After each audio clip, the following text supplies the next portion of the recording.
नेली अपनी भारत यात्रा पर थी।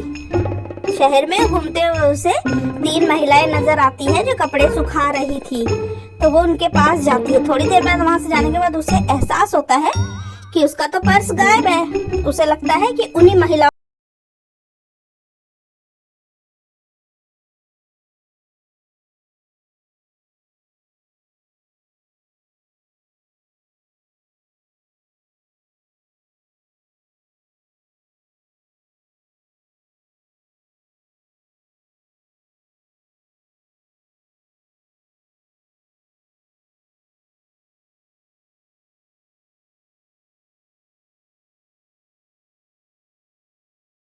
देखने में पड़ता है कि पहली महिला ने उसका पर्स लिया है, क्योंकि उसके पानी का जो लेवल है थोड़ा ज्यादा हो गया, उसमें ही उसने पर्स छिपाया था।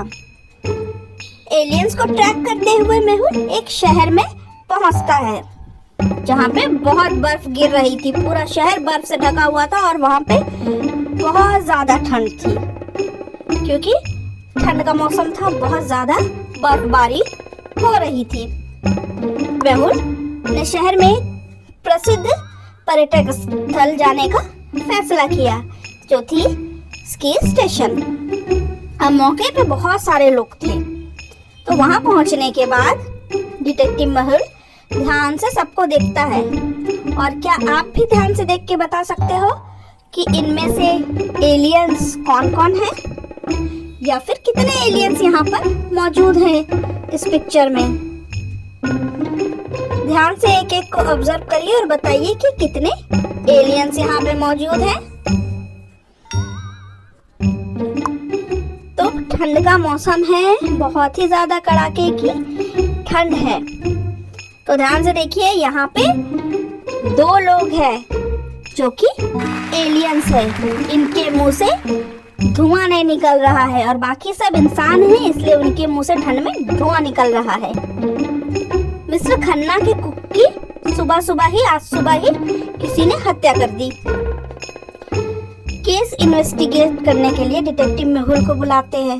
डिटेक्टिव मेहुल घटनास्थल पे पहुंचते हैं और 3 संदिग्धों को पूछताछ के लिए बुलाते हैं। तो पहले मिस्टर खन्ना, वो कहते हैं कि उस वक्त मैं स्टडी रूम में था, मुझे कुछ नहीं पता। दूसरी मिसेस खन्ना, वो कहती है कि मैंने हेडफोन लगा के तेज म्यूजिक सुन रही थी।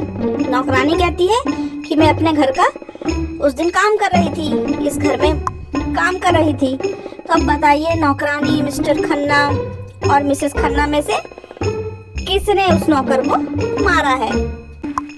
तो देखिए, नौकरानी के पैर में ताजा चोट लगी हुई है और जिससे कुक का खून हुआ था वो एक फोर्क था।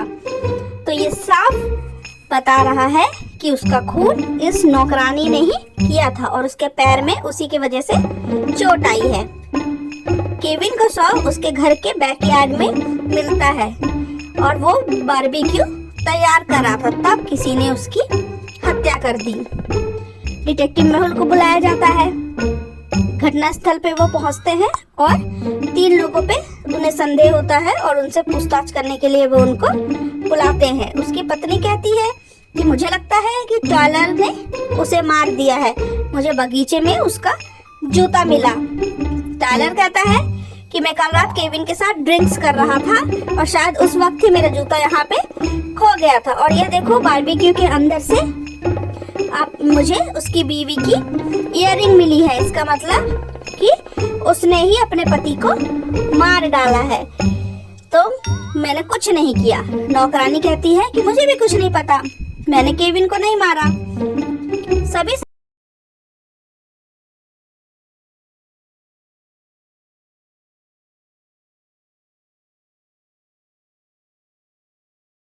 दे दिए हैं। उसकी पत्नी, टायलर या नौकरानी, तीनों में से किसी एक ने ही उसका खून किया है। तो इसका सही जवाब है, उसे मारा है टायलर ने। क्यों? क्योंकि एक तो उसका जूता वहां पड़ा हुआ था और दूसरा, उसे कैसे पता था कि बारबेक्यू एकदम ठंडा है और उसकी मौत कब हुई है, और उसने एग्जैक्ट लोकेशन में से कैसे बाली ढूंढ ली, उसे कैसे उसके अंदर से बाली दिख गई। इसका मतलब उसने ही प्लान किया था उसकी पत्नी की बाली उसे मर्डरर साबित करने के लिए।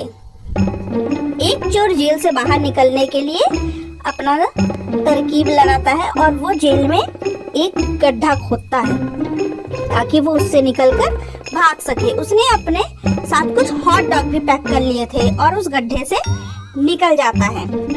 वो सुरंग से जेल के बाहर जाने के लिए जाता है। बाहर जाने पर उसे 3 दरवाजे मिलते हैं। अब पहले दरवाजे के पीछे एक बहुत ही सख्त इंस्पेक्टर था, अगर चोर वहां से गया तो वो उसे पकड़ लेगा। दूसरे में एक ज़ॉम्बी था, मम्मी, वो अगर वहां से गया तो उसका खून पी जाएगा।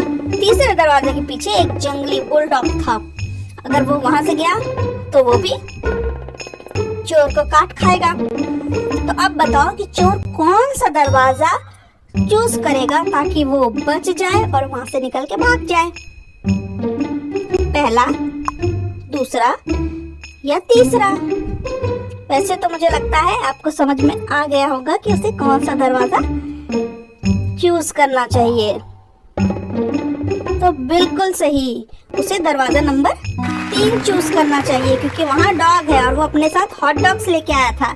डॉग को वो चुपचाप हॉट डॉग खिलाएगा जब तक डॉग बिजी होगा हॉट डॉग खाने में, तब तक चोर वहां से निकलकर भाग जाएगा। अगर आपको वीडियो पसंद आई तो प्लीज इसे लाइक, शेयर एंड सब्सक्राइब करना मत